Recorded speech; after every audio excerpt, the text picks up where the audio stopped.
It was about conveying a little bit of the idea of what Fado and saudade and a little bit of Portuguese culture is for me, but also taking people on those little journeys where you're just in the song and in the image and you're floating along. And so my choice of the soundtrack really had so much to do with how did this song flow with these images in this sequence, and then how did all of those songs flow together to make a whole that kind of took you somewhere. And I would edit entire sequences and then eliminate every image. Go through it many times and then eliminate every image until I had one image and that was all that was left, because for me that was kind of the importance of it. There's so much style to Fado that I wanted to kind of convey that when you watched it, so you were just sort of experiencing that. But yeah, there's so much incredible music, and I think one of the great things was to get people like Kamane and some of these other artists who normally just perform on big stages and convince them to, or actually some of them convinced me to just go into these little Fado houses where you could barely fit a camera.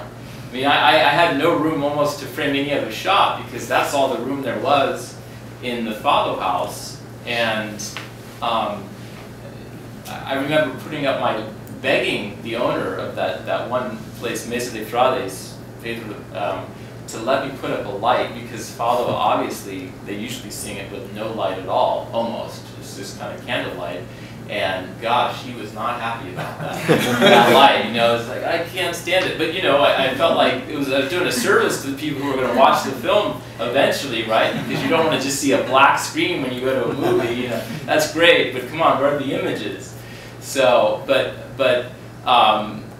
Pedro didn't like that. So after I got my 4-song, and that was the quota I had there. He was like, okay, we're turning the light. Now we're getting back into our thing here.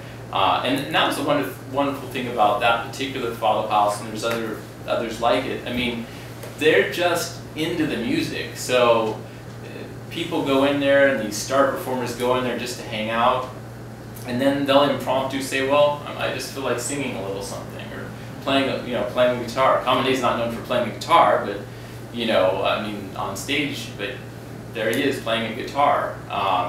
And then after hours, they kind of lock up, and then sort of the in-crowd are just playing every kind of music, Fado, Brazilian music, and it's one of those rare bohemian environments that you can find in the world today, in this world of just, rampant commercialism where everything is programmed out. I mean, these are true bohemians, and that was a real inspiration to me.